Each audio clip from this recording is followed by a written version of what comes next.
I grew up on a farm in southwest Iowa and am an only child. That combination means that when I was not in school, I was working. These continual chores included handing my dad tools as he fixed equipment and mended fences. As I got older, around 10, I began driving the tractor to help pick up the hay, cleaning stalls as we raised hogs, and being the go-to person when Dad needed help. Fortunately for me, we moved to a nearby town when I turned 13. I still had home chores, but they were more balanced with sports and socializing with friends. While I appreciate my rural roots and hardworking upbringing, I never got a chance to lead around the house. You see, in our home, there was only room for one leader. It wasn't me or my mom. So guess who it was? It was Dad. At school I led. At recess, my classmates would consistently ask me what we were going to play, and when the activity involved teams, most of the times I'd be one of the captains. As an adult, I've led much of my life. But for those first 17 formative years I lived at home, my dad ruled the roost. As I look back at my life, I realize that this autocratic home life did not set me up to learn leadership well. I love my dad. Thus, I've never talked about this publicly before because I did not want to dishonor him, even though a few times as an adult he apologized for how he raised me, doing his best as a young parent. But my dad passed away in July of 2023. At midlife, I began KidLead for two reasons. The dominant reason I talk about is that I began realizing that focusing on adults had a low return on investment. Although adults are more interested in leading better, they're consumed with work and life responsibilities, and they've already formed habits. I realized we needed to get to leaders while they're moldable. But the second reason I began KidLead, that I rarely mention, is that I wanted to create a training program that my dad and mom could have used to develop my leadership potential, setting me up for greater success. I wanted to set up the next generations to learn to lead when they're most likely to change, between the ages of 5 and 15. So since 2005, as I began working on this KidLead program and the idea of identifying talent early, as well as developing them, I've discovered some, parenting styles that actually diminish a child's leadership ability and leadership skills. And so in this episode, we're going to introduce you to those 5 parents you don't want to be. Welcome to KidLead. Welcome to another edition of KidLead Academy training series with Dr. Alan E. Nelson, designed to help parents develop their children to lead so they can succeed. And now, here's Alan. So the first of these 5 parenting types that I'm referring to is what I call the dictator. There's only room for one sheriff in this town. That's kind of the expression. You see, this parent rules by control and expects total obedience. It's my way or the highway. That's the vibe they give. So if a child speaks up, asks questions, or offers alternatives, it's often seen as rebellion rather than budding leadership. Let me give you a couple examples. When your child wants to explain why they didn't finish their homework, you interrupt them with, "I don't want excuses, just do what you're told." Or your child offers a creative idea for a school project, but you override it with what you think will score the best grade. You see, the research suggests that this approach is not beneficial. Authoritarian parenting has been shown to lower self-confidence, social competence, and problem-solving abilities. The impact? Well, children may grow up either terrified of conflict or constantly pushing against authority. They don't learn how to influence others because they've only been controlled. Dr. Ross Greene said, "Obedience is not the goal of parenting. The goal is to raise children who can think for themselves." Here are some self-check questions. Do I say, "because I said so," more than, "what do you think?" Do I shut down disagreement as disrespect? And do I feel like everything in the home must go through me? Now, if you haven't figured it, that was my dad. My dad tended to be a dictator. But a second parenting type that you want to avoid is the tiger. The theme of the tiger is, I'm pushing you to be the best. Now you see, this parent loves their child deeply, but shows it through performance pressure. Achievement becomes the measure of worth. Your child's schedule is jam-packed. Their GPA is stellar, but they rarely get to decide for themselves. A couple of examples of this are: you enroll your child in 3 extracurriculars they never ask for because you want them to be well-rounded. They get a 92 on a test and you respond with, "Why wasn't it 100?"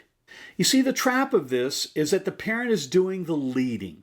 The child is following directions and checking boxes, not growing in ownership or vision. Research shows that excessive pressure from parents can lead to anxiety, depression, and a loss of intrinsic motivation in children. Margaret Mead said, "Children must be taught how to think, not what to think." So here are some self-check questions. Do I push for results more than I ask about dreams? Do I take over tasks to ensure they're done right? Am I raising a high achiever or a confident decision maker? A third parenting type is the helicopter. The theme here is, "Careful, let me do that for you." This parent means well. They want their child to be safe, happy, and successful, but they hover so tightly that the child never learns to manage their own risks or make their own choices. Here are a couple of examples. Your child forgets their homework, so you drive to school every time to save them. Or you don't let your 12-year-old walk a few blocks to a friend's house, even though it's safe and they've done it before. Research suggests that helicopter parenting has been linked to increased anxiety, reduced autonomy, and lower resilience. The damage is that the child internalizes fear and doubt, thinking, "I can't do this without help." Someone said, "Prepare the child for the road, not the road for the child." Here are some self-check questions. Do I often speak or act for my child? Do I fix problems before they can try solving them? Or do I overreact to minor risks? A fourth parent type that reduces leadership is what I call the friend. The theme here is, I just don't want them to be mad at me. This parent wants to be loved and liked, often at the cost of authority. You see, the child runs the show and the parent is more of a buddy than a boundary setter. Here are a couple examples. Your child refuses to eat what's for dinner, and instead of requiring a polite "no thank you," you cook them something different. Or you let your 9-year-old decide their bedtime, even though they wake up exhausted the next morning. Research suggests that permissive parenting can lead to impulsivity, poor decision-making, and entitlement in children. Someone said children will follow your example, not your advice. The risk is that kids need guidance. Without it, even leadership-wired children grow confused or dismissive of parental influence. So here are some self-check questions. Do I avoid saying no to avoid tension? Do I let my child decide things they aren't ready for? And do I model leadership or do I avoid it? And a fifth parent type that reduces leadership development is the MIA, also referred to as missing in action. The theme here is, I'm just too busy. This parent isn't intentionally harmful, they're just missing. Maybe it's long work hours, constant screen use, or the emotional fatigue of life. But they're physically present sometimes, but emotionally unavailable. The cost? Children learn to stop seeking attention and affirmation from their parents. Leadership training moments get outsourced to screens, peers, or chance.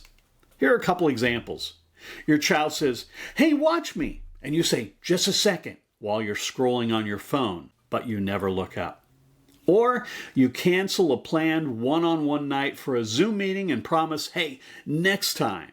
Research suggests that children whose parents are emotionally unavailable often experience lower academic performance and relational insecurity. Jesse Jackson once said, "Your child needs your presence more than your presence." Here are some self-check questions.